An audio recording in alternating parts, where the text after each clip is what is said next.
ನೋಡಿ ಯೋನ ಏನು ಮಾಡ್ತಾ ಇದ್ದಾರೆ ಅಂದರೆ, ಯೋನ 1ನೇ ಅಧ್ಯಾಯ ಒಂದು 2-3 ವಾಕ್ಯ ಓದಿ, ಅದನ್ನು ಮಾತ್ರ ನೋಡಿಬಿಟ್ಟು ನಾವು ಮುಗಿಸೋಣ. ಯೋನ 1ನೇ ಅಧ್ಯಾಯ 1-2.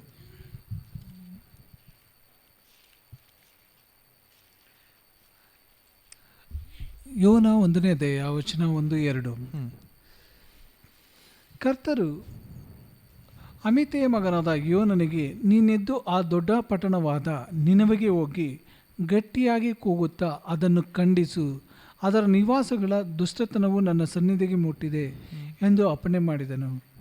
ಆದರೆ ಯೋನನು ಕರ್ತರ ಸನ್ನಿಧಿಗೆ ತಪ್ಪಿಸಿಕೊಳ್ಳುವ ಹಾಗೆ ತಾರ್ಷೀಷಿಗೆ ಓಡಿ ಹೋಗಬೇಕೆಂದು ಹೊರಟು ಯೋಪ್ಯಕ್ಕೆ ಇಳಿದು ಅಲ್ಲಿ ತಾರ್ಷೀಷಿಗೆ ತೆರಳುವ ಹಡಗನ್ನು ಕಂಡು ಬಾಡಿಗೆ ಕೊಟ್ಟು ಕರ್ತರ ಸನ್ನಿಧಿಯಿಂದ ತಾರ್ಷೀಷಿಗೆ ಪ್ರಯಾಣ ಮಾಡಬೇಕೆಂದು ಹಡಗಿನವರೊಡನೆ ಅದನ್ನು ಹತ್ತಿದನು. ಆಮೇಲೆ ಓಕೆ, ನೋಡಿ ಯೋನ ಏನು ಮಾಡಿದ್ರು, ನೀವೇ ಹೇಳಿ. ಯೋನ ಏನು ಮಾಡಿದ್ರು?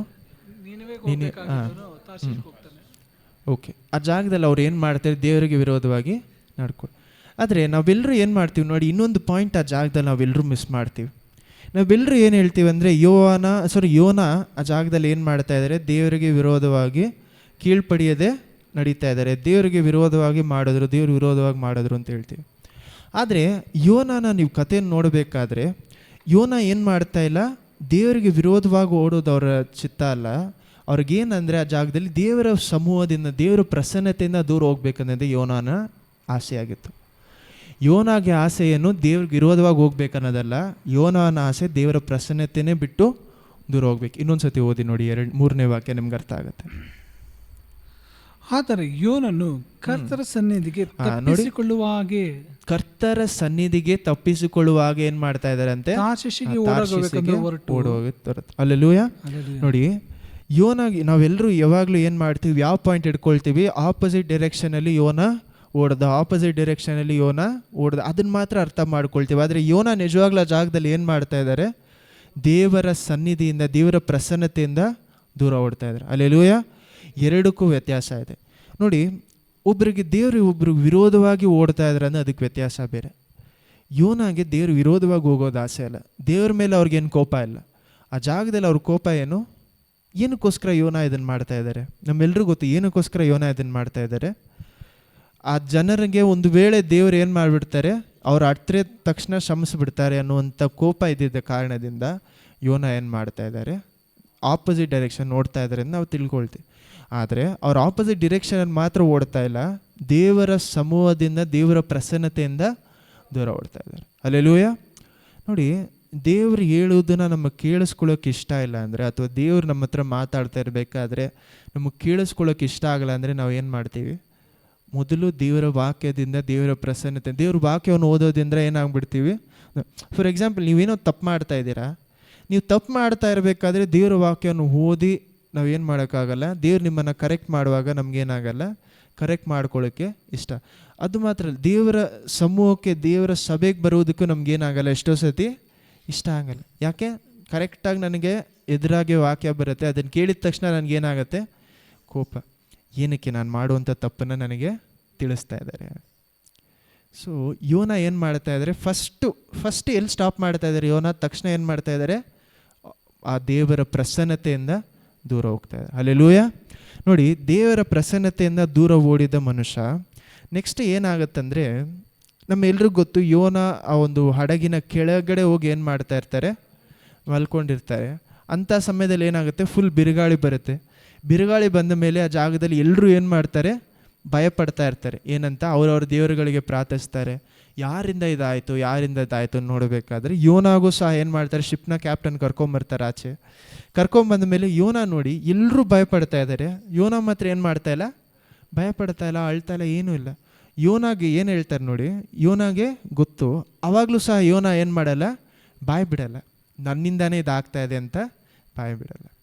ಯೋನ ಏನು ಮಾಡುತ್ತಾರೆ? ಯೋನಾಗೆ ಆ ಒಂದು ಚಿಟ್ಟ ಹಾಕಿದ ಮೇಲೆ, ಯೋನಾನ ಹೆಸರು ಬಂದ ಮೇಲೆ ನೀನು ಏನು ಮಾಡಿದೆ ಅಂತ ಕೇಳುವಾಗಲೇ ಯೋನ ಏನು ಮಾಡುತ್ತಾರೆ? ಇಲ್ಲ, ನನ್ನಿಂದಾನೇ ಇದೆಲ್ಲ ಆಗ್ತಾಯಿದೆ, ನಾನು ಏನು ಮಾಡ್ತೇನೆ ನೋಡಿ. ಸಾಗಬೇಕು, ಇನ್ನೇನು ಸತ್ತೋಗ್ತೀವಿ ಅನ್ನುವಂಥ ಸ್ಥಳ ಇದ್ರೂ ಸಹ ನೋಡಿ, ಅಂಥ ಸ್ಥಳದಲ್ಲಿ ಯೋನ ಏನು ಮಾಡ್ತಾ ಇಲ್ಲ? ಪಶ್ಚಾತ್ತಾಪ ಪಟ್ಟಿಲ್ಲ. ನಾನು ದೇವರ ಸಮೂಹವನ್ನು ಬಿಟ್ಟು ದೂರ ಹೋದೆ ಅಂತ ಏನು ಮಾಡ್ತಾ ಇಲ್ಲ? ದುಃಖ ಪಡ್ತಾ ಇಲ್ಲ. ಯೋನ ಏನು ಮಾಡ್ತಾರೆ ಆ ಜಾಗದಿಂದ, ದೇವರ ಸಮೂಹದಿಂದ ದೂರ ಹೋಗ್ತಾ ಇದ್ದಾರೆ. ನೆಕ್ಸ್ಟ್ ನೋಡಿ ಏನಾಗತ್ತೆ, ಅದೇ 1ನೇ ಅಧ್ಯಾಯದಲ್ಲಿ 9, 10, 11 ಓದಿ. ಯೋಹಾನ 1ನೇ ಅಧ್ಯಾಯ ವಚನ 9 ಮತ್ತು 10. ಯೋನ. ಅವನು ಅವರಿಗೆ, ನಾನು ಇಬ್ರಿಯನು, ಕಡಲನ್ನು ಒಣನೆಲವನ್ನು ಸೃಷ್ಟಿಸಿದ ಪರಲೋಕ ದೇವರಾದ ಕರ್ತರ ಭಕ್ತನು ಎಂದು ಹೇಳಿದನು. ಇವನು ಕರ್ತರ ಸನ್ನಿಧಿಯಿಂದ ಓಡಿ ಬಂದವನು ಎಂಬುದನ್ನು ಅವನು ಮೊದಲು ಹೇಳಿದ ಒಂದು ಮಾತಿನಿಂದ ಆ ಜನರು ತಿಳ್ಕೊಂಡಿದ್ದರು. ಈಗ ಇದನ್ನು ಕೇಳಿ ಬಹಳವಾಗಿ ಎದುರಿ, ನೋಡಿ, ಇದನ್ನು ಕೇಳಿ ಬಹಳವಾಗಿ ಎದುರಿ, ಇದೇನು ನೀನು ಮಾಡಿದ್ದು ಅಂದರು. ನೋಡಿ, ಅನ್ಯ ಜನರಾದ ಅವ್ರಿಗೆ ಏನು ಗೊತ್ತಾಗ್ತಾ ಇದೆ, ಭಯ ಆಗ್ತಾ ಇದೆ, ಇದೇನು ನೀನು ಮಾಡಿರೋದು ಅಂತ. ಅವರು ಏನು ಹೇಳ್ತಾರೆ, ದೇವ್ರಿಗೆ ವಿರೋಧವಾಗಿ ಹೋಗ್ಬಿಟ್ಟಲ್ಲ ಅಂತ. ಆದ್ರೆ ಯೋನಾಗೇನಿಲ್ಲ, ಆ ಸಾಗದಲ್ಲಿ ಭಯನೂ ಇಲ್ಲ, ಮನಸ್ತಾಪನೂ ಇಲ್ಲ. ನೆಕ್ಸ್ಟ್ ವಾಕ್ಯ ಓದಿ 11. ಬಳಿಕ ಸಮುದ್ರವು ಹೆಚ್ಚು ಹೆಚ್ಚಾಗಿ ಅಲ್ಲೋಲ ಕಲ್ಲೋಲವಾದ ಕಾರಣ ಅವರು ನಮ್ಮ ಮೇಲೆ ಎದ್ದಿರುವ ಸಮುದ್ರವು ಶಾಶ್ವತವಾಗುವ ಹಾಗೆ ನಿನ್ನನ್ನು ಏನು ಮಾಡೋಣ ಎಂದು ಪ್ರಶ್ನೆ ಮಾಡಲು ಅವನು ಅವರಿಗೆ, ನನ್ನನ್ನು ಎತ್ತಿ ಸಮುದ್ರದಲ್ಲೇ ಹಾಕಿರಿ, ನಿಮ್ಮ ಮೇಲೆ ಎದ್ದಿರುವ ಸಮುದ್ರವು ಶಾಂತವಾಗುವುದು. ಈ ದೊಡ್ಡ ತೂಫಾನು ನಿಮಗೆ ಸಂಭವಿಸಿದ್ದು ನನ್ನ ನಿಮಿತ್ತಲೇ ಎಂಬುದು ನನಗೆ ಗೊತ್ತು ಎಂದು ಉತ್ತರ ಕೊಟ್ಟನು. ನೋಡಿ, ಇವಾಗಲೂ ಸಹ ಯೋನ ಜಾಗದಲ್ಲಿ ನಾವೆಲ್ಲರೂ ಏನು ಎದುರು ನೋಡ್ತೀವಿ ಅಂದರೆ, ನಿಮ್ಮ ಜೀವನದಲ್ಲಿ ಒಂದು ಕಷ್ಟ ಬಂದರೆ ನಾವೆಲ್ಲ ಏನು ಎದುರು ನೋಡ್ತೀವಿ, ಮೊಣಕಾಲು ಹಾಕ್ಬಿಟ್ಟು ದೇವರೇ ನನ್ನನ್ನು ಕ್ಷಮಿಸಿ, ನಾನು ಇದು ಮಾಡಿ ಅಂತ ನಾವು ಎದುರು ನೋಡಿದ್ರೆ, ಯೋನ ಏನು ಮಾಡ್ತಾ ಇದ್ದಾರೆ ನೋಡಿ, ಅವ್ರು ಹೇಳ್ತಾ ಇದ್ದಾರೆ ನಿನ್ನಿಂದಾನೇ ತಪ್ಪಾಗಿದೆ ಅಂತ. ಯೋನ ಏನು ಮಾಡ್ತಾರೆ, ನನ್ನಿಂದಾನೇ ನಿಮ್ಗೆ ಇದೆಲ್ಲ ಆಗ್ತಾಯಿದೆ, ನನ್ನನ್ನೇನು ಮಾಡಿ ಎತ್ತು ಸಮುದ್ರ. ಯೋನ ಗೊತ್ತಿಲ್ಲ ಮೀನು ಬಂದು ಇದು ಮಾಡುತ್ತೆ ಅಥವಾ ಇದಾಗುತ್ತೆ, ಅವನು ಕಾಪಾಡ್ತಾರೆ ಅನ್ನೋದಲ್ಲ ಅಲ್ಲ. ಅವ್ರು ಸಾಯೋದಕ್ಕೋಸ್ಕರ ಏನು ಮಾಡ್ತಾ ಇದ್ದಾರೆ, ನನ್ನನ್ನು ನೀರೆಲ್ಲ ಹಾಕ್ಬಿಡಿ. ಯೋನನ ಇಂಟೆನ್ಷನ್ ಏನು, ನಾನು ಸತ್ತೋಗ್ಬೇಕು, ದೇವರ ಸಮೂಹದಿಂದ ಎಷ್ಟು ದೂರ ಹೋಗಬೇಕು ಅಂತ ಆಸೆ ಪಟ್ಟಿದ್ರೆ, ಯೋನ ಏನು ಮಾಡ್ತಾರೆ ಆ ಜಾಗದಲ್ಲಿ, ನಾನು ಸತ್ರೂ ಪರವಾಗಿಲ್ಲ, ನಾನು ಏನು ಮಾಡ್ತೀನಿ, ನೀರಲ್ಲಿ ಹಾಕ್ಬಿಡಿ ಅಂತಾರೆ. ಹಲ್ಲೆಲೂಯಾ. ಆವಾಗಲೂ ಸಹ ಯೋನ ಏನು ಮಾಡ್ತಾ ಇಲ್ಲ, ತನ್ನ ಪಾಪದ ಕ್ಷಮೆ ಕೇಳ್ತಾ ಇಲ್ಲ, ಅಥವಾ ಅವನು ತನ್ನ ಪಶ್ಚಾತ್ತಾಪ ಪಡ್ತಾ ಇಲ್ಲ. ಯಾಕೆ ಯೋನಾಗಿ ಇಷ್ಟು ಕೋಪ, ಅಥವಾ ಯಾಕೆ ಯೋನಾಗಿ ಒಂದು ಬುದ್ಧಿ? ಪಾಪ ಅಷ್ಟೇ, ಏನೇ ಕಷ್ಟ ಬಂದ್ರೂ ಯೋನ ಏನು ಮಾಡ್ತಾ ಇಲ್ಲ, ನಾನು ಮಾಡೋದು ಕರೆಕ್ಟ್ ಅಂತ ಯಾಕೆ ಮಾಡ್ತಾ ಇದ್ದಾರೆ? ಏನು ಕಾರಣ ಇರ್ಬೋದು? ಅಂದರೆ ಮೊದಲು ದೇವರು ಹೇಳ್ತಾರೆ,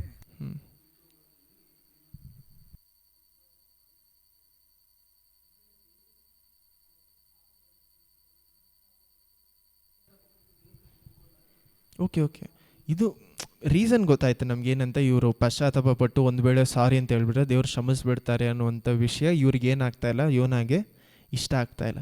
ದೇವ್ರಿಗೆ ಸ್ವಲ್ಪ ಆದರೂ ಕಷ್ಟ ಕೊಟ್ಟು ಏನು ಮಾಡಬೇಕು, ಅವ್ರನ್ನ ಏನು ಮಾಡಬೇಕು, ಒಂದು ಫುಲ್ಲಾಗಿ ಡೆಸ್ಟ್ರಾಯ್ ಮಾಡ್ಬಿಟ್ಟು, ಫುಲ್ಲಾಗಿ ಏನು ಮಾಡಬೇಕು, ನಾಶನ ಮಾಡಿಬಿಡಿ, ಅಥವಾ ಸ್ವಲ್ಪ ಆದರೆ ಏನು ಮಾಡಿ, ಅಟ್ಲೀಸ್ಟ್ ಏನೋ ಒಂದು ಕಷ್ಟ. ಅವರಷ್ಟು ತಪ್ಪು ಪಾಪ ಮಾಡ್ತಾರೆ, ಕೇಡುತನ ಮಾಡ್ತಾರೆ. ಅಂಥ ಜನರು ಸುಮ್ಮನೆ ಸಾರಿ ಕೇಳಿದ್ರೆ ನೀವೇನು ಮಾಡಿಬಿಡ್ತೀರಾ, ಕ್ಷಮಿಸ್ಬಿಡ್ತೀರಾ. ಯೋನಾಗೆ ಏನು ಬೇಕಾಗಿತ್ತು ಆ ಜಾಗದಲ್ಲಿ? ನ್ಯಾಯ.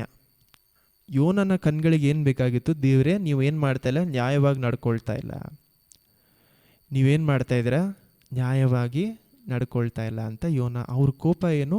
ದೇವರೇ ನಿಮ್ಮ ನ್ಯಾಯ ಜಾಗದಲ್ಲಿ ನೆರವೇರ್ತಾ ಇಲ್ಲ.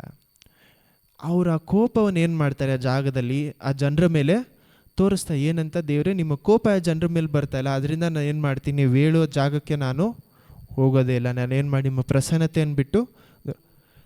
ಯೋನಾಗೆ ಆ ಜನರ ಮೇಲೆ ಮಾತ್ರ ಕೋಪ ಇಲ್ಲ, ದೇವರ ಮೇಲೇ ಕೋಪ ಇದೆ. ದೇವರ ಪ್ರಸನ್ನತೆಯನ್ನು ಬಿಟ್ಟು ದೂರ ಹೋಗ್ತಾ ಇದ್ದಾರೆ. ಆ ಜಾಗದಲ್ಲಿ ಏನರ್ಥ, ದೇವರ ಮೇಲೇನೂ ಕೋಪ, ಅವರ ಗುಣವನ್ನು ನೋಡಿ ದೇವರ ಮೇಲೇನೂ ಕೋಪ, ಮತ್ತು ಆ ಜನರ ಮೇಲೇನೂ ಕೋಪ. ಯೋನಾಗೆ ಏನಿವಾಗ ದೇವರು ಕೊಡಬೇಕಾಗಿರೋಂಥ ನ್ಯಾಯವನ್ನು ಕೊಡ್ತಾ ಇಲ್ಲ. ಇದೇ ಯೋನ ಏನು ಮಾಡ್ತಾರೆ ನೋಡಿ, ನಾನು ಸತ್ರೂ ಪರವಾಗಿಲ್ಲ, ನಾನು ಹೇಳೋದೇ ಕರೆಕ್ಟ್. ಎಷ್ಟೋ ಜನ ಇರ್ತಾರೆ, ನಾವು ಸತ್ರೂ ಪರವಾಗಿಲ್ಲ, ನಾನು ಹೇಳೋದೇ ಕರೆಕ್ಟು. ನೋಡಿ, ದೇವರು ಯೋನಾಗಿ ಎಷ್ಟೋ ಸತಿ ತನ್ನ ತಪ್ಪನ್ನು ಸರಿ ಮಾಡಿಸ್ಕೊಳ್ಳೋಕೆ ಏನು ಮಾಡ್ತಾರೆ, ಚಾನ್ಸ್ ಕೊಡ್ತಾರೆ. ಅಂದರೆ ಅವನು ಅಟ್ಲೀಸ್ಟ್ ಅರ್ಥ ಮಾಡ್ಕೊಳ್ಳಿ ಅಂತ ಒಂದು ಕಡೆಯೂ ಯೋನ ಅರ್ಥ ಮಾಡ್ಕೊಬೇಕು ಅಂತ ಆಸೆ ಪಡಲ್ಲ.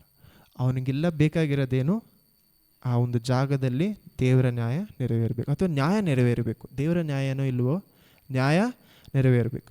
ಯೋನನ ನೀವು ಪ್ರೇಯರ್ನ ಸಹ ನೋಡಿ, ಆ ಜಾಗದಲ್ಲಿ ಏನು ಮಾಡ್ತಾರೆ ಅಂತ 2ನೇ ಅಧ್ಯಾಯ ಕಂಪ್ಲೀಟಾಗಿ ಓದೋಣ.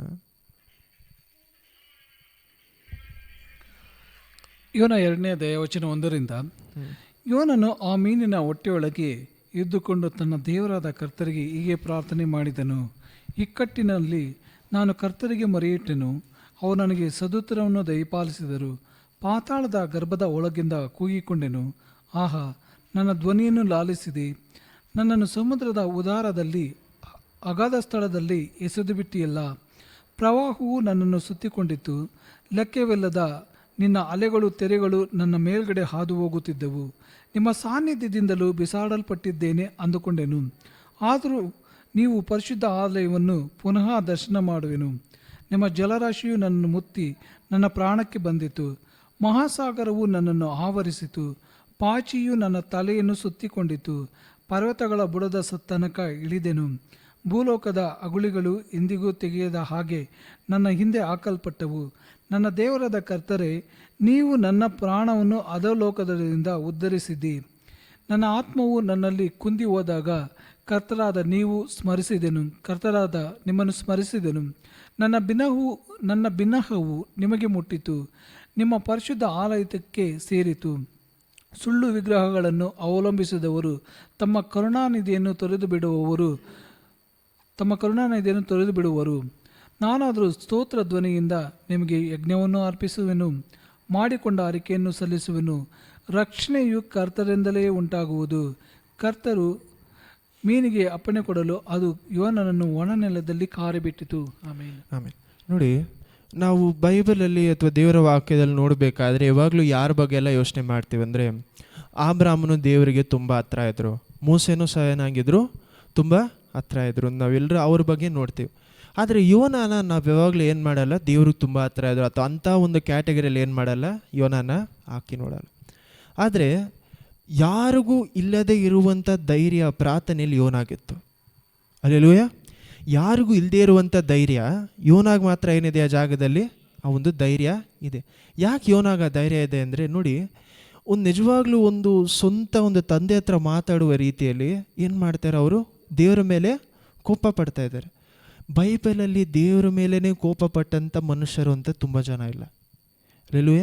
ಆಬ್ರಾಮನಿರಲಿ, ಮೋಸೆ ಆಗಿರಲಿ, ಈಸಾಕನು, ಯಾಕೋಬ, ಯಾರೂ ಸಹ ದೇವರ ಮೇಲೇ ಕೋಪ ಪಡುವಂಥ ಜನ ಇಬ್ಬರು ನನಗೆ ಜ್ಞಾಪಕ ಬರ್ತಾರೆ. ಇಬ್ಬರು, ಒಂದು ಯೋಬು, ಇನ್ನೊಂದು ಯೋನ.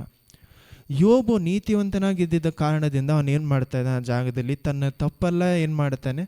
ಯೋಬು ಏನು ಮಾಡಲ್ಲ ಅಂದರೆ, ಡೈರೆಕ್ಟಾಗಿ ದೇವ್ರಿಗೆ ಏನು ಮಾಡಲ್ಲ, ವಿರೋಧವಾಗಿ ಮಾತಾಡಲ್ಲ.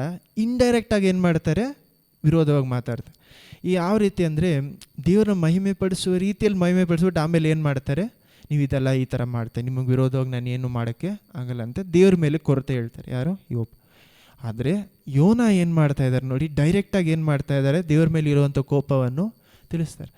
ನಾವು ಈ ಜಾಗದಲ್ಲಿ ನೋಡಿ, ಯೋನ ಏನಾಗ್ತಾರೆ, ನೀರಿನ ಒಳಗಡೆ ಹಾಕಿದ ಮೇಲೆ ನಾವೆಲ್ಲ ಏನೆದ್ರು ನೋಡ್ತೀವಿ, ತಕ್ಷಣ ಮೀನು ಬಂದು ಆದಿತ್ಯಲ್ಲ. ಈ ಜಾಗದಲ್ಲಿ ನೋಡಿ ಏನು ಹೇಳ್ತಾರೆ, ಪಾಚಿ ಬಂದು ತಲೆಗೆ ಸುತ್ತಕೊಳ್ತು. ಅವ್ರೇನು ಹೇಳ್ತಾರೆ, ಕೆಳಗಡೆ ಸಮುದ್ರದ ಆಳದವರೆಗೂ ಹೋಗಿ ಅದನ್ನೇನು ಸಾಯಬೇಕು, ಜೀವ ಹೋಗಬೇಕು ಅಂತ ಹೇಳುವಾಗ ದೇವ್ರನ್ನ ಇವ್ರು ಕರೆದಿದ್ದ ಕಾರಣದಿಂದ ಏನು ಮಾಡ್ತಾರೆ, ದೇವರು ಯೋನಾಗೆ ಆ ಒಂದು ಮೀನನ್ನು ಕಳಿಸಿ ಏನು ಮಾಡ್ತಾರೆ, ಅವ್ರನ್ನ ಕಾಪಾಡ್ತಾ ಇದ್ದಾರೆ. ಅಲ್ಲೆಲೂಯ. ಯೋನ ತನ್ನ ಜೀವನ ಇನ್ನೇನು ಸಾಯಬೇಕು ಅಂತ ಇರಬೇಕಾದ್ರೆ ಅವಾಗ ಏನು ಮಾಡ್ತಾ ಇದ್ದಾರೆ, ದೇವ್ರ ಹತ್ರ ಪ್ರಾರ್ಥನೆ ಮಾಡ್ತಾ ಇದ್ದಾರೆ. ಆದರೆ ಅವಾಗಲೂ ಸಹ ನಾನು ಮಾಡಿದ ತಪ್ಪು ಅಂತ ಪ್ರಾರ್ಥನೆ ಮಾಡಿಲ್ಲ. ಯೋನ ಏನು ಮಾಡ್ತಾರೆ, ಅವಾಗಲೂ ಸಹ ಏನು ಮಾಡಿಲ್ಲ, ನಾನು ಮಾಡಿದ್ದು ತಪ್ಪು, ನನ್ನ ಕ್ಷಮಿಸಿ ಅಂತ ಪ್ರಾರ್ಥನೆ ಮಾಡಿಲ್ಲ. ದೇವ್ರಿಗೆ ಏನು ಹೇಳ್ತಾರೆ, ಸ್ತೋತ್ರ ಹೇಳ್ತಾರೆ ಜಾಗದಲ್ಲಿ, ದೇವರೇ ನನಗೆ ಇಷ್ಟು ನನ್ನ ಕೆಳಗಡೆ ನಿಮ್ಮ ಪ್ರಸನ್ನತೆಗೆ ನಾನು ಬರೋಕ್ಕಾಗಲ್ಲ ಅಂತ ನಾನು ಯೋಚನೆ ಮಾಡಿದೆ, ಆದರೆ ನನ್ನನ್ನು ಏನು ಮಾಡಿದ್ರಿ, ನೀವು ಕಾಪಾಡಿದ್ರಿ, ಅದಕ್ಕೆ ಸ್ತೋತ್ರ. ಆದರೆ ಅವಾಗಲೂ ಸಹ ಯೋನ ಏನು ಮಾಡ್ತಾ ಇಲ್ಲ, ತನ್ನ ತಪ್ಪು ಅವ್ರಿಗೆ ಏನಾಗಿಲ್ಲ ಇನ್ನೂ ಅರ್ಥ. ಅವರ ಕಣ್ಗಳಿಗೆ ಅವರೇನಾಗಿದ್ದಾರೆ, ನ್ಯಾಯವಾಗಿದ್ದಾರೆ. ನೋಡಿ, ನಾವು ಯೋನನ ಅವರ ಸೈಡಿಂದ ನೋಡಬೇಕಾದ್ರೆ ಯೋನ ಏನು ಮಾಡ್ತಾರೆ, ದೇವರಿಗೆ ಕರೆಕ್ಟಾಗಿ ಏನು ಮಾಡ್ತಾರೆ ನೋಡಿ. ಯೋನ ಒಂದು ತಪ್ಪು ಮಾಡಿದ್ರೆ ದೇವರು ಯೋನನ ಕಾಪಾಡೋದಕ್ಕೋಸ್ಕರ ಏನು ಮಾಡ್ತಾರೆ, ಆ ಜಾಗದಲ್ಲಿ ಅಥವಾ ಯೋನ ಆ ಒಂದು ಸರಿಯಾದ ದಾರಿಯಲ್ಲಿ ಹೋಗ್ಬೇಕು ಅಂತ ಏನು ಮಾಡ್ತಾರೆ, ಒಂದು ಬಿರುಗಾಳಿ ಕಳಿಸ್ತಾ ಇದ್ದಾರೆ. ನೀರಿನಿಂದ ಮೀನನ್ನು ಯೂಸ್ ಮಾಡಿ ಏನು ಮಾಡ್ತಾ ಇದ್ದಾರೆ, ತನ್ನ ಜೀವ ಹೋಗಬೇಕಾದ್ರೆ ಕಾಪಾಡ್ತಾ ಇದ್ದಾರೆ. ಸೊ ಯೋನ ಮೇಲೆ ದೇವರಿಗೆ ಎಷ್ಟು ಪ್ರೀತಿ ಇದ್ದರೆ, ಅವನ ಡಿಸೋಬಿಡಿಯನ್ಸ್, ಅವನು ಕಷ್ಟದಲ್ಲಿ ಅವನು ದೇವರಿಗೆ ವಿರೋಧವಾಗಿ ಹೋಗ್ತಾ ಇರಬೇಕಾದ್ರೆ ಆ ಜಾಗದಲ್ಲಿ ಏನು ಮಾಡ್ತಾರೆ, ಯೋನನ ದೇವರು ಸರಿಯಾದ ದಾರಿಗೆ ತಾನಾಗಿ ಕರ್ಕೊಂಡೋಗಿ ಬಿಡ್ತಾ ಇದ್ದಾರೆ.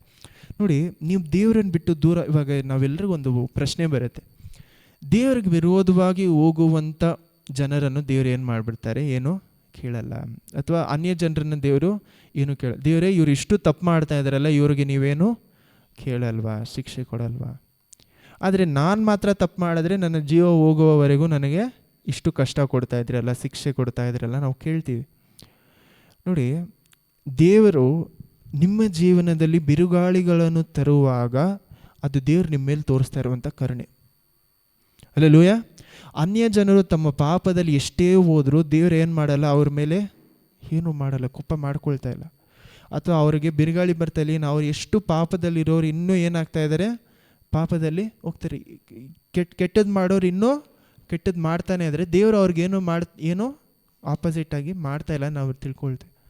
ಆದರೆ ದೇವರೇ ನಾನು ಏನೂ ಮಾಡಿಲ್ಲ, ನನಗೆ ಮಾತ್ರ ಏನು ಮಾಡ್ತಾರೆ, ಇಷ್ಟು ಶಿಕ್ಷೆ ಕೊಟ್ಟು ಇಷ್ಟು ನೋಡಿ, ಯೋನಾಗಿದ್ದು ಅದೇ ನೋಡಿ. ನಿನಿವೆ ಜನ ತಪ್ಪು ಮಾಡಿದ್ರೆ ದೇವರೇ ಅವ್ರು ಒಂದು ಸತಿ ಸುಮ್ಮನೆ ಕ್ಷಮೆ ಕೇಳಿದ್ರೆ ನೀವೇನು ಮಾಡಿಬಿಡ್ತೀರಾ, ಕ್ಷಮಿಸ್ಬಿಡ್ತೀರಾ. ಆದರೆ ನಾನು ತಪ್ಪು ಮಾಡಿದ್ರೆ ನಾನು ಏನು ಮಾಡ್ತೀನಿ, ಬಿರುಗಾಳಿ ತರ್ತಾ ಇದ್ದೀರಾ, ಜೀವ ಹೋಗುವಷ್ಟು ಹತ್ರ ಹೋಗ್ತಾ ಇದೆ, ಮೀನಿನ ಹೊಟ್ಟೆಯಲ್ಲಿ 3 ದಿವಸ ಇರಬೇಕು. ಇದೆಲ್ಲ ದಾಟಿ ನಾನು ಏನು ಮಾಡ್ತೀನಿ, ನನ್ನ ತಪ್ಪಿಗೆ ನಾನು ಇದೆಲ್ಲ ದಾಟಿ ಬರಬೇಕು. ಆದರೆ ಅವ್ರಿಗೆ ಮಾತ್ರ ಸುಲಭವಾಗಿ ಬಿಟ್ಬಿಡ್ತೀರಲ್ಲ. ಹಲ್ಲೆಲೂಯಾ. ನೋಡಿ, ಯೋನ ಏನಾಗಿರ್ತಾರೆ ಅಂದರೆ, ಇನ್ನು ನನಗೆ ಜೀವನೇ ಬೇಡ ಅನ್ನುವಂಥ ರೀತಿಯಲ್ಲಿ ಅವ್ರಿಗೇನಾಗಿದೆ, ಅವ್ರ ಮನಸ್ಸು ಅಷ್ಟು ದುಃಖದಲ್ಲಿರ್ತಾರೆ. ಹಲ್ಲೆಲೂಯಾ. ಎಷ್ಟೋ ಸತಿ ಅವ್ರು ಏನು ಹೇಳ್ತಾರೆ, ದೇವರೇ ನನ್ನ ಜೀವನ ಏನು ಮಾಡಿಬಿಡಿ, ತೆಗೆದುಬಿಡಿ ಅಂತಾರೆ, ನನ್ನನ್ನು ಈ ಥರ ಬಾಳೋದಕ್ಕೆ ಸತ್ತೋಗ್ಬಿಡ್ಬೋದು. ಯೋನನ ಮನಸ್ಸಲ್ಲಿರೋದೇನು, ಈ ಥರ ಬಾಳುವುದಕ್ಕೆ ನಾನು ಸತ್ತೇ ಹೋಗ್ಬಿಡ್ಬೋದು. ನೋಡಿ, ಯೋನಾಗಿರುವಂಥದ ಮನಸ್ಸೇನು, ದೇವರೇ ನನ್ನ ಜೀವನದಲ್ಲಿ ಮಾತ್ರ ಇಷ್ಟು ಕಷ್ಟ ಬರ್ಬೋದು, ಅವರ ಜೀವನದಲ್ಲಿ ಸುಲಭವಾಗಿ ಅವರನ್ನು ಬಿಡಿಸ್ಬಿಡ್ತಿರಲ್ಲ. ನೋಡಿ, ನಮ್ಮ ಜೀವನದಲ್ಲಿ ದೇವರು ನಮಗೆ ತೋರಿಸ್ತಾ ಇರೋದು, ನಮ್ಮ ಆ ಒಂದು ಬಿರುಗಾಳಿ ತರುವುದಾಗಲಿ, ನಮಗೆ ಕಷ್ಟ ಬರೋದಾಗಲಿ, ಎಲ್ಲವನ್ನು ಯಾವ ರೀತಿಯಾದರೂ ದೇವರು ಏನು ಮಾಡ್ತಾರೆ, ಅವರ ಕಡೆಗೆ ಹಿಂತಿರುಗಿ ಬರಬೇಕು ಅಂತ ಏನು ಮಾಡ್ತಾ ಇದ್ದಾರೆ, ನಮ್ಮನ್ನು ಕರೀತಾ ಇದ್ದಾರೆ. ಹಲ್ಲೆಲೂಯಾ. ಅದನ್ನೇ ಹೇಳ್ತೀವಲ್ಲ, ದೇವರ ಸ್ವರವನ್ನು ನಾವು ಕೇಳಿಸ್ಕೊಳ್ಳುವಾಗ, ಅದು ಪವಿತ್ರಾತ್ಮರು ನಿಮ್ಮ ಜೊತೆ ಮಾತಾಡಬೇಕಾದ್ರೆ ಚೆನ್ನಾಗಿರುವಾಗಲೇ ಏನು ಮಾಡಬೇಕು, ಕೇಳಬೇಕು. ನಾವು ಒಂದು ವೇಳೆ ಚೆನ್ನಾಗಿರುವಾಗ ಕೇಳದೆ ಹೋದರೆ ನಮ್ಮ ಜೀವನದಲ್ಲಿ ಏನು ಮಾಡ್ತಾರೆ, ದೇವರು ಒಂದು ದೊಡ್ಡ ಬಿರುಗಾಳಿ ತಂದು ಏನು ಮಾಡ್ತಾರೆ, ನಮ್ಮನ್ನು ಸರಿಯಾದ ರೀತಿಯಲ್ಲಿ ಏನು ಮಾಡ್ತಾರೆ, ತಿರುಗಿ ನೀವು ಒಂದು ವೇಳೆ ಸೈಲೆಂಟಾಗಿರುವಾಗ ದೇವರ ಶಬ್ದವನ್ನು ಕೇಳಿಲ್ಲ ಅಂದರೆ ನಿಮ್ಮನ್ನು ಮೀನಿನ ಹೊಟ್ಟೆ ಒಳಗಡೆ ಹಾಕಿಸಿ ದೇವ್ರನ್ನ ಅವರ ಶಬ್ದ ಕೇಳುವಂಥ ರೀತಿಯಲ್ಲಿ ಮಾಡೋಕ್ಕೆ ಶಕ್ತರಾಗಿದ್ದಾರೆ. ಹಲ್ಲೆಲೂಯಾ. ನಾವು ಎಲ್ಲೇ ಹೋದರೂ, ನೀವು ಹಡಗಿನ ಕೆಳಗೆ ಇದನ್ನೇ ಹೇಳ್ತಾರೆ, ಯಾವ ಮೂಲೆಗೆ ಹೋದರೂ ದೇವರ ಪ್ರಸನ್ನತೆ, ದೇವರ ಹತ್ರದಿಂದ ನಾವೇನು ಮಾಡೋಕ್ಕಾಗಲ್ಲ ಅಂತೆ ಹುಡುಕ. ನಮಗೆ ಅದು ನಮ್ಮ ಫ್ರೀಡಮ್ನ ತೆಗೆಯುವಂಥ ರೀತಿಯಲ್ಲಿ ಎಷ್ಟೋ ಸತಿ ನಮ್ಗೆ ಅನಿಸ್ಬೋದು, ದೇವರೇ ಹಂಗಂದರೆ ನಾವು ದೇವ್ರ ಮೇಲೆ ಇಷ್ಟ ಇಲ್ಲ ಆದರೂ ನಾನು ದೂರ ಹೋಗೋಕ್ಕೆ ಆಗಲ್ವಾ, ದೇವ್ರು ನನ್ನ ಹಿಂದೆನೇ ಬರ್ತಾ ಇರ್ತಾರೆ ಅಂತ. ನೋಡಿ, ದೇವ್ರು ನಿಮ್ಮನ್ನು ದೇವ್ರು ನೀವು ಎಷ್ಟೇ ದೂರ ಹೋದರೂ ನಿಮ್ಮ ಹಿಂದೆ ಬರುವವರೆಗೇ ನಿಮಗೂ ಅವ್ರಿಗೂ ಒಂದು ಸಂಬಂಧ ಇದೆ ಅಂತ ಅರ್ಥ.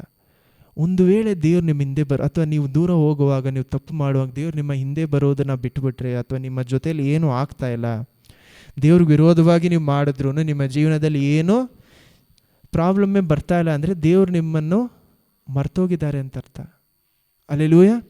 ದೇವ್ರು ಅಷ್ಟು ಸುಲಭವಾಗಿ ಯಾರನ್ನು ಬಿಡೋದಿಲ್ಲ.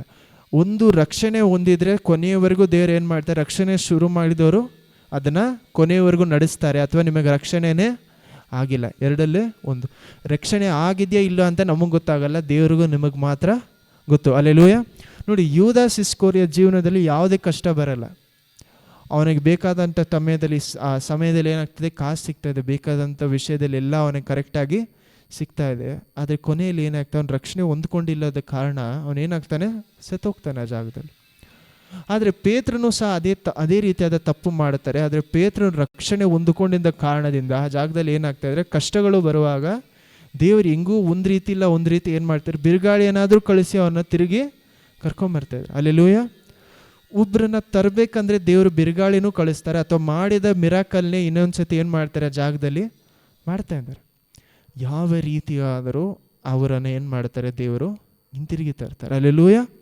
ಒಂದು ವೇಳೆ ಹಿಂತಿರುಗಿ ತಂದಿಲ್ಲ ಅಂದರೆ ನೀವು ದೇವರ ಮಕ್ಕಳಾಗಿ ಇದುವರೆಗೂ ಆಗಿಲ್ಲ ಅಂತ ಅರ್ಥ. ಆ ರಕ್ಷಣೆ ಅನ್ನೋದು ಅಷ್ಟು ಮುಖ್ಯ. ನೋಡಿ, 4ನೇ ಅಧ್ಯಾಯ ನಾವು ಓದೋದು ಬೇಡ, ಹಂಗೆ ನಾವು ಮೇಲೆ ನೋಡಬೇಕಾದ್ರೆ ಆ ಜಾಗದಲ್ಲಿ ಏನಾಗ್ತಾ ಇದೆ, ಒಂದು ನಿಮಿಷ. 4ನೇ ಅಧ್ಯಾಯ 1ನೇ ವಾಕ್ಯದಿಂದ ಓದಬೇಕಿಂದ ಕೇಡಿಗೆ ಮನಮರುಗುವರು ಎಂದು ನಾನು ತಿಳಿದು ತಾರ್ಷೀಷಿಗೆ ಓಡಿ ಹೋಗಲು ತ್ವರೆಪಟ್ಟೆನು. ಈಗ ಕರ್ತರೆ, ನನ್ನ ಪ್ರಾಣವನ್ನು ತೆಗೆ, ನಾನು ಬದುಕುವುದಕ್ಕಿಂತ ಸಾಯುವುದೇ ಲೇಸು ಎಂದು ವಿಜ್ಞಾಪಿಸಿಕೊಂಡನು. ಅದಕ್ಕೆ ಕರ್ತರು, ನೀನು ಸಿಟ್ಟುಗೊಳ್ಳುವುದು ಸರಿಯೋ ಎಂದು ಕೇಳಿದರು. ಆನಂತರ ಯೋನನು ಪಟ್ಟಣವನ್ನು ಬಿಟ್ಟು ಅದರ ಮೂಡಲಲ್ಲಿ ಒಂದು ಗುಡಿಸಲನ್ನು ಮಾಡಿಕೊಂಡು ಪಟ್ಟಣವು ಏನಾಗುವುದು ಎಂದು ನೋಡುತ್ತಾ ಅದರ ನೆರಳಿನಲ್ಲಿ ಕೂತುಕೊಂಡಿದ್ದನು. ಆಮೇಲೆ ನೋಡಿ, ಯೋನ ಏನು ಮಾಡ್ತಾ ಇದ್ದಾರೆ ಅಂದರೆ, ದೇವರೇ ನನ್ನನ್ನು ಈ ಥರ ಇರುವುದಕ್ಕೆ ನನ್ನನ್ನು ಸಾಯಕ್ಕಾದರೂ ಬಿಟ್ಬಿಡಿ ಅಂತ ಏನು ಮಾಡ್ತಾರೆ, ಎಲ್ಲವನ್ನು ಬಿಟ್ಟು ಹೋಗಿ ಆ ಪಟ್ಟಣ ಏನಾಗುತ್ತೋ ಅಂತ ನೋಡೋದಕ್ಕೆ ಆಚೆ ಕೂತ್ಕೊಂಡು ದೇವರೇ ಅವರನ್ನು ಶಂಸಿದ್ರು ಯೋನಿಂದ ಏನು ಮಾಡೋಕ್ಕಾಗ್ತಾಯಿಲ್ಲ, ಆ ಜಾಗದಲ್ಲಿ ಆ ಜನರನ್ನು ಶಂಸೋದಕ್ಕೆ ಆಗ್ತಾಯಿಲ್ಲ. ಯೋನಾಗಿ ಆ ಜನರ ಮೇಲೆ ಏನು ಕೋಪ. ನಮಗೆ ಯಾಕೆ ಯೋನಾಗಿ ಆ ಜನರ ಮೇಲೇನೋ ಆ ಒಂದು ಜಾಗದಲ್ಲಿ ಯಾಕಷ್ಟು ಕೋಪ ಬರ್ತಾ ಇದೆ ಅಂತ ದೇವರ ವಾಕ್ಯದಲ್ಲಿ ಹೇಳಿಲ್ಲ. ಆದರೆ ನೋಡಿ, ಫಾರ್ ಎಕ್ಸಾಂಪಲ್ ನಾವು ಇಟ್ಕೊಳ್ಳೋಣ, ನಿಮಗೆ ಯಾರಾದರೂ ಒಬ್ರು ತಪ್ಪು ಮಾಡಿದರೆ ಅವರಿಗೆ ದೇವರು ಶಿಕ್ಷಣೆ ಕೊಡದೆ ಅವ್ರನ್ನ ತಕ್ಷಣ ಕ್ಷಮಿಸ್ಬಿಟ್ರೆ ನಿಮ್ಗೆ ಯಾವ ರೀತಿ ಇರುತ್ತೆ? ಕೋಪ. ದೇವರೇ, ನನಗಿಷ್ಟು ಮಾಡದೇ ಇರಬಾರ್ದ ತಪ್ಪೆಲ್ಲ ಮಾಡಿದ್ದಾರೆ, ಅವ್ರನ್ನ ಮಾತ್ರ ಈಸಿಯಾಗಿ ಏನು ಮಾಡಿದ್ರಿ, ಕ್ಷಮಿಸ್ಬಿಟ್ರೆ. ಆದರೆ ನನ್ನನ್ನು ಮಾತ್ರ ಏನು ಮಾಡಿದ್ರಿ, ಇಷ್ಟು ಕಷ್ಟದ ದಾರಿಯಲ್ಲಿ ತಗೊಂಬರ್ತೀರಾ? ಸೊ ದೇವರೇ, ಅವ್ರಿಗೆ ಮಾತ್ರ ಇಮಿಡಿಯೇಟಾಗಿ ಆನ್ಸರ್ ಸಿಗುತ್ತೆ, ನನಗೆ ಮಾತ್ರ ಏನಾಗ್ತಾಯಿಲ್ಲ, ಇಮಿಡಿಯೇಟಾಗಿ ಆನ್ಸರ್ ಸಿಗಲ್ಲ. ಹಾಗಂದರೆ ಆ ಜಾಗದಲ್ಲಿ ಏನು ಹೇಳ್ತಾರೆ, ದೇವರೇ ಅವ್ರಿಗೆ ಉತ್ತರ ಕೊಡ್ಬೋದು, ನನಗೆ ಉತ್ತರ. ಹಾಗಂದರೆ ನಾನೇನು ತಪ್ಪು ಮಾಡ್ತಾಯಿದ್ದೆ, ನಾನೇನು ದೇವರು ನೋಡಿ ಪೇತ್ರನಿಗೆ ಅತಿಶಯ ಮಾಡಿ ಪೇತ್ರನ ತಿರುಗಿ ಕರ್ಕೊಂಬರ್ತಾರೆ. ಅಲ್ಲೆಲೂಯ. ಆದರೆ ಯೋನನ ತಿರುಗಿ ಕರ್ಕೊಂಬಂದ್ರೆ ಏನು ಮಾಡಬೇಕಾಗಿತ್ತು? ಬಿರುಗಾಳಿ ಕಳಿಸಿ ಅವನನ್ನು ಮೀನಿನ ಹೊಟ್ಟೆಗಳನ್ನ 3 ದಿವಸ ಇಟ್ಟಿದ ಮೇಲೇ ಆಚೆ. ದೇವರು ಎಲ್ರಿಗೂ ಒಂದೇ ರೀತಿಯಾದ ದಾರಿ ಇಟ್ಟಿರಲ್ಲ. ನನಗೆ ಬೇಕಾಗಿರುವಂಥ ದಾರಿ ಬೇರೆ, ನಿಮಗೆ ಬೇಕಾಗಿರುವಂಥ ದಾರಿ ಬೇರೆ. ನಿಮಗೆ ಸುಲಭವಾಗಿ ಸಿಗೋದು ನನಗೆ ಕಷ್ಟವಾಗಿ ಸಿಗುತ್ತೆ, ನನಗೆ ಈಸಿಯಾಗಿ ಸಿಗೋದು ನಿಮಗೆ ಕಷ್ಟವಾಗಿ. ಅವರವರ ಗುಣಕ್ಕೂ ಅವರವರ ಕ್ಯಾರೆಕ್ಟರ್ ಅವರವರ ಸ್ಥಳಕ್ಕೂ ಸರಿಯಾದ ರೀತಿಯಲ್ಲಿ ದೇವರು ಏನು ಮಾಡ್ತಾರೆ, ಆ ಒಂದು ದಾರಿಯನ್ನು ಏನು ಮಾಡಿದ್ದಾರೆ, ತೆರೀತಾರೆ. ಅಲ್ಲೆಲೂಯ. ಎಲ್ರಿಗೂ ಕಷ್ಟದ ದಾರಿ ಇರಲ್ಲ, ಎಲ್ರಿಗೂ ಸುಲಭವಾದ ದಾರಿ ಇರಲ್ಲ. ನೋಡಿ, ಯೋನಾಗಿ ಏನು ಮಾಡ್ತಾರೆ ಅಂದರೆ, ಒಂದು ಎಕ್ಸಾಂಪಲ್ ಕೊಡ್ತಾ ಇದ್ದಾರೆ ದೇವರು. ಏನು ಮಾಡ್ತಾರೆ, ಒಂದು ಗಿಡ ಅಲ್ಲಿ ಒಂದು ಹುಟ್ಟಿಸ್ತಾರೆ, ಒಂದು ಗಿಡ ಏನಾಗುತ್ತೆ ಅಲ್ಲಿ ಬೆಳೆಯುತ್ತೆ. ಆ ಒಂದು ಗಿಡ ಬೆಳೆದ ಮೇಲೆ ಏನಾಗುತ್ತೆ, ನೆಕ್ಸ್ಟ್ ಡೇನೇ ಏನಾಗ್ಬಿಡುತ್ತೆ, ಅದು ದೇವರು ಒಂದು ಹುಳ ಕಳಿಸ್ತಾರೆ. ಆ ಹುಳ ಕಳಿಸಿದ ಮೇಲೆ ಅದು ಏನಾಗುತ್ತೆ, ಸತ್ತೋಗುತ್ತೆ ಒಂದು ಗಿಡ. ಇದಾದಮೇಲೆ ಯೋನಾಗಿ ಇನ್ನೇನಾಗುತ್ತೆ, ಇದಕ್ಕೆ ಮೇಲೆ ಇರುವಂಥ ಕೋಪದಲ್ಲಿ ಇನ್ನೂ ಕೋಪ ಹೆಚ್ಚಾಗತ್ತೆ. ನೋಡಿ ಏನು ಮಾಡ್ತಾ ಇದ್ದಾರೆ ಅಂದರೆ, 9 ವಾಕ್ಯ 8 ಮತ್ತು 9 ಅದೇ ಯೋಹಾನ 4:4ನೇ ವಚನ 8 ಮತ್ತು 9. ಸೂರ್ಯನು ಹುಟ್ಟಿದಾಗ ದೇವರು ಬಿಸಿಗಾಳಿಯಾದ ಮೂಡಣ ಗಾಳಿಯನ್ನು ಏರ್ಪಡಿಸಿದರು. ಬಿಸಿಲು ಯೋನನ ತಲೆಗೆ ಹೊಡೆಯಲು ಅವನು ಮೂರ್ಛೆಹೋಗುವವನಾಗಿ, ನಾನು ಬದುಕುವುದಕ್ಕಿಂತ ಸಾಯುವುದೇ ಲೇಸು ಎಂದು ಮರಣವನ್ನು ಕೇಳಿಕೊಂಡನು. ಆಗ ದೇವರು ಯೋನನ್ನು, ನೀನು ಸೋರೆ ಗಿಡಕ್ಕಾಗಿ ಸಿಟ್ಟುಗೊಳ್ಳುವುದು ಸರಿಯೋ ಎಂದು ಕೇಳಲು, ಯೋನನು ಮರಣವಾಗುವಷ್ಟು ಸಿಟ್ಟುಗೊಳ್ಳುವುದು ಸರಿಯೇ ಎಂದು ಉತ್ತರ ಕೊಟ್ಟರು. ನೋಡಿ, ಈ ಜಾಗದಲ್ಲಿ ಏನು ಹೇಳ್ತಾರೆ, ಯೋನ ಏನು ಹೇಳ್ತಾ ಇದ್ದಾರೆ ಜಾಗದಲ್ಲಿ, ದೇವರೇ ಮರಣವಾದರೂ ಪರವಾಗಿ ನನ್ನ ಸುಮ್ಮನೆ ಸಾಯಿಸ್ಬಿಡಿ, ಏನಕ್ಕೆ ಇಷ್ಟು ಕಷ್ಟ ಕೊಡ್ತಾ ಇದ್ದೀರಾ? ನೋಡಿ, ಯೋನ 1 ಸತಿ 2 ಸತಿ ಅಲ್ಲ, ಅಟ್ಲೀಸ್ಟ್ ಕಡಿಮೆ ಅಂದರೆ 4 ಸತಿ ಆದರೂ ಹೇಳ್ತಾರೆ, ದೇವರೇ ನನ್ನ ಜೀವನ ಏನು ಮಾಡಿ ಸಾಯಿಸ್ಬಿಡಿ, ಸಾಯಿಸ್ಬಿಡಿ, ಸಾಯಿಸ್ಬಿಡಿ, 4 ಸತಿ. ಆ ಮನುಷ್ಯ ಎಷ್ಟು ದುಃಖ ಇದೆ, ಎಷ್ಟು ಕೋಪ ಇದ್ದರೆ ದೇವರ ನೋಡಿ ಏನು ಹೇಳ್ತಾರೆ, ಡೈರೆಕ್ಟಾಗಿ ಸಾಯಿಸ್ಬಿಡಿ ಅಂತ ಇದ್ದಾರೆ. ನಮ್ಗೆ ಯಾರಿಗೂ ಅಷ್ಟು ಧೈರ್ಯ ಸುಲಭವಾಗಿ ಏನಾಗಲ್ಲ, ಬರಲ್ಲ. ನಮ್ಮನ್ನು ಸಾಯಿಸ್ಬಿಡಿ ದೇವರೇ ಅಂತ ಹೇಳುವಷ್ಟು ಧೈರ್ಯ ನಮ್ಮ ಎಷ್ಟೋ ಜನರಿಗೆ ಇಲ್ಲ. ಅವನ ಹತ್ರ ಲೂಸ್ ಮಾಡೋದಕ್ಕೆ ಅಂದರೆ ಕಳೆದುಕೊಳ್ಳೋಕ್ಕೆ ಏನೂ ಇಲ್ಲ. ಅವ್ರಿಗೇನು ಬೇಕು ಇವಾಗ, ದೇವರೇ ನನ್ನನ್ನು ಸಾಯಿಸ್ಬಿಟ್ಟೆ ಆದರೂ ನನಗೆ ನೆಮ್ಮದಿಯಾಗಿರುತ್ತೆ, ನನ್ನ ಕಣ್ಮುಂದೆ ಈ ಒಂದು ದೇಶ ಚೆನ್ನಾಗಿರೋದು ನನ್ನಿಂದ ನೋಡೋಕ್ಕಾಗ್ತಾಯಿಲ್ಲ. ನೋಡಿ, ಆ ಒಂದು ದೇಶದ ಮೇಲೆ ಅವ್ರಿಗೇನಿತ್ತು ಅಷ್ಟು ಕೋಪ ಪ್ರೀತಿ ಅಲ್ಲ, ಯಾರಿಗೆ? ಯೋನಾಗೆ. ಆ ದೇಶದ ಮೇಲೆ ಅಷ್ಟು ಕೋಪ ಯೋನಾಗೆ. ಅದನ್ನೇ ದೇವ್ರೇನು ಹೇಳ್ತಾರೆ ನೋಡಿ, ಇದರಲ್ಲಿ 1,20,000 ಏನಿದ್ದಾರೆ ಮಕ್ಕಳಿದ್ದಾರೆ, ಅವರಿಗೆ ಎಡ ಗೊತ್ತಿಲ್ಲ, ಎಡಕ್ಕೆ ಹೋಗೋದು ಬಡಕ್ಕೆ ಹೋಗೋದು ಗೊತ್ತಿಲ್ಲ. ಅಂಥ ಜನರನ್ನು ಮಾತ್ರ ಯಾವ ರೀತಿ ಸಾಯಿಸ್ಲಿ? ನೀನು ಬೆಳೆಸದೇ ಇರುವಂಥ ಪ್ಲ್ಯಾಂಟಿಗೆ ನೀನು ಇಷ್ಟು ಯೋಚನೆ ಮಾಡಿದ್ರೆ, ಗಿಡಕ್ಕೆ ನೀನು ಇಷ್ಟು ಯೋಚನೆ ಮಾಡಿದ್ರೆ, 1,20,000 ಏನು ಹೇಳ್ತೀರಾ, 1,20,000 ಜನರು ಇರಬೇಕಾಗಿರುವಂಥ ಒಂದು ಸ್ಥಳವನ್ನು ನಾವು ಸುಲಭವಾಗಿ ನಾಶ ಮಾಡ್ಬೋದು ಅಂತ ದೇವರು ಏನು ಮಾಡ್ತಾರೆ, ಒಂದು ಪ್ರಶ್ನೆಯನ್ನು ಕೇಳಿ. ಯೋನ ಪುಸ್ತಕ ಒಂದು ಪ್ರಶ್ನೆಯಿಂದ ಏನಾಗ್ತಾ ಇದೆ, ಮುಗಿತೆ. ಅಲ್ಲೆಲೂಯ. ಯೋನ ತನ್ನ ನ್ಯಾಯವನ್ನು ಹೇಳ್ತಾ ಇದ್ದಾರೆ, ದೇವರು ತನ್ನ ಕಡೆ ಇರುವಂಥ ನ್ಯಾಯವನ್ನು ತೋರಿಸ್ತಾ ಇದ್ದಾರೆ. ಯೋನ ಕೊನೆಯವರೆಗೂ ಅದನ್ನು ಒಪ್ಕೊಂಡಿಲ್ವ, ತಾನು ತಪ್ಪು ಮಾಡಿದ್ದನ್ನು ನಾನು ತಪ್ಪೇ ಮಾಡಿದೆ ಅಂತ ಒಪ್ಕೊಂಡ್ರೆ ಅಂತ ನಮಗೆ ಇದುವರೆಗೂ ಗೊತ್ತಿಲ್ಲ. ನೋಡಿ, ಎಷ್ಟೋ ಜನ ತಮ್ಮ ಒಂದು ಆ ಒಂದು ಈಗೋ ಅಂತೀವಲ್ಲ, ಏನು ಹೇಳ್ತೀರಾ, ಒಂದು ತಮ್ಮ ಒಂದು ನಾನೇ ಕರೆಕ್ಟು, ನನ್ನ ದಾರಿನೇ ಕರೆಕ್ಟು ಅಂತ ಹೇಳ್ತಾರಲ್ಲ. ಎಷ್ಟೋ ಜನ ಹೇಳ್ತಾರೆ, ನಾನು ದೇವ್ರ ಹತ್ರ ಈ ರೀತಿ ಕಷ್ಟಪಟ್ಟು ಬಂದೆ, ನೀವೂ ಇದೇ ರೀತಿ ಕಷ್ಟಪಟ್ರೇ ನಿಮಗೆ ರಕ್ಷಣೆ, ಅಥವಾ ನೀವು ದೇವ್ರ ರಾಜ್ಯವನ್ನು ಹೋಗಿ ಸೇರ್ತೀರಾ. ಫಾರ್ ಎಕ್ಸಾಂಪಲ್, ಒಬ್ಬರು ಒಂದು ಕೆಟ್ಟ ಹ್ಯಾಬಿಟ್ನ ಬಿಟ್ಟು ಬರೋಕ್ಕೆ ತುಂಬ ಕಷ್ಟಪಟ್ಟು ದೇವ್ರ ಹತ್ರ ಬಂದಮೇಲೆ ಬಿಟ್ಟು ಬಂದಿರ್ತಾರೆ ಅಂತ ಇಟ್ಕೊಳ್ಳಿ.